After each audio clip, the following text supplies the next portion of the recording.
when the U.S. put all these sanctions on Russia, one of the things they did was they froze billions and billions of dollars of Russian assets. And they said, oh, you can't get that anymore. That's not yours anymore because it was outside of Russia and it was being held in dollars in the SWIFT system. And what this sanction did was, yes, it means Russia does not have those billions of dollars, but it sent many countries that were already didn't like that the petrodollar had them by a stranglehold. They already didn't like that. Now they're thinking, oh, all of our money can just be stolen at the drop of a hat. Now, we already saw a little of this with Venezuela, and I want to bring that story to you right now, kind of an update on that. This is just recently revealed. The UK spent public funds, taxpayer funds, British people's funds, backing Venezuelan fake president, Juan Guaido in a gold dispute. This is when the UK froze close to $2 billion worth of Venezuelan gold that was being held in the Bank of London, and they froze it and said that it belonged to Juan Guaido, the non-president of Venezuela, who now not even the people that had said he's president stick by it. So he's not, I don't think he's recognized by any countries anymore as the president of anything. Initially, he was recognized by the U.S. and a few countries that the U.S. could force into pretending he was the president of Venezuela. But so they froze this gold and will not let Venezuela get to it. Juan Guaido, so far, does not have access to it. The British Foreign Office spent £80,000 basically on lawyers, etc., supporting Venezuelan opposition figure Juan Guaido's campaign to seize roughly $2 billion of gold.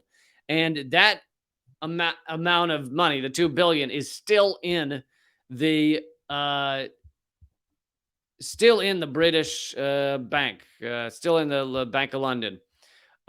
Even though everyone has given up on claiming that Juan Guaido is the leader of Venezuela, they continue to freeze these funds. So they've frozen Venezuelan funds, they've frozen Russian funds and kept that from them. So many countries are now like, we need to get the fuck out of this petrodollar system because they will take our money at the drop of a hat. We never know when.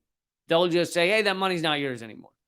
And so the U.S. in all of our endless sanctioning, economic war on people, just fucking swinging at everyone, we've caused people to be like, we got to get the fuck out of here. These people are loons. And so it's actually had a boomerang effect where the U.S. is now struggling to keep people in the petrodollar because we froze people out of the petrodollar. We showed them that it allows us to steal their funds. And just one fun little aspect to add to this story is Juan Guaido was kicked out of Colombia, right? Yeah, kicked out of Colombia. He, basically got into the country without their approval.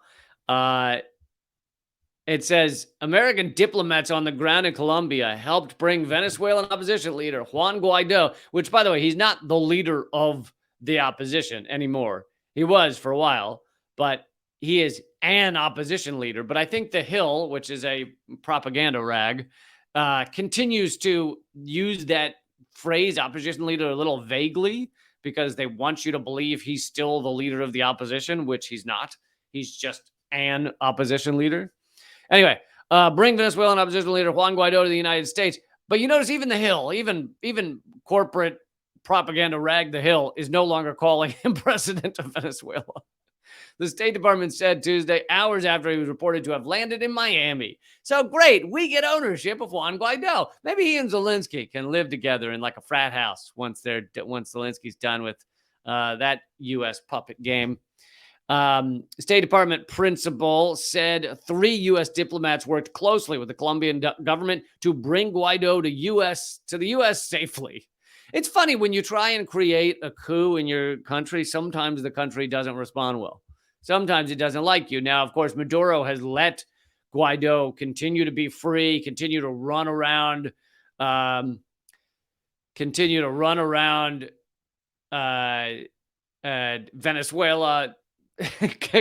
asking the military to kill the president.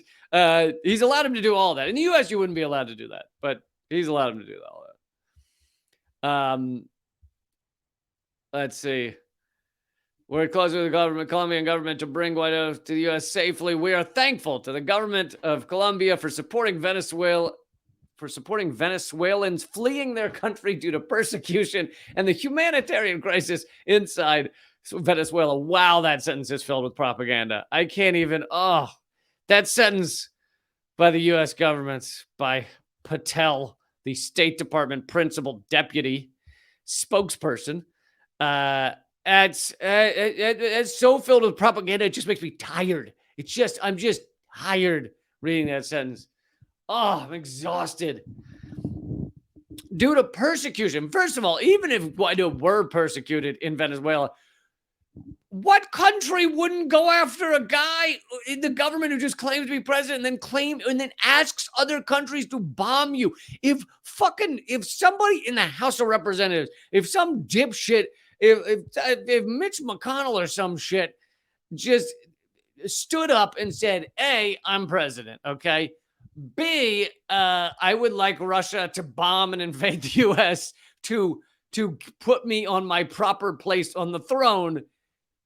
But there's no country that would be fine with that.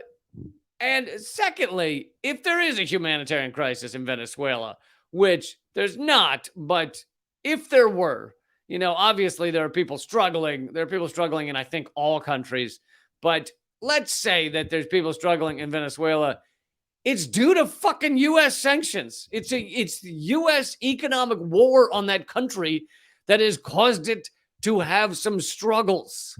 Currently, we have their diplomat in Alex Saab locked up in a Florida prison who was trying to get money for their food program when he was arrested and illegally detained. Anyway, I'm getting off on tangents here, left and right, but there's a story about the ongoing theft of Venezuela's gold, as we also have stolen Russia's money, and it is causing countries to run from the petrodollar, sprinting and screaming.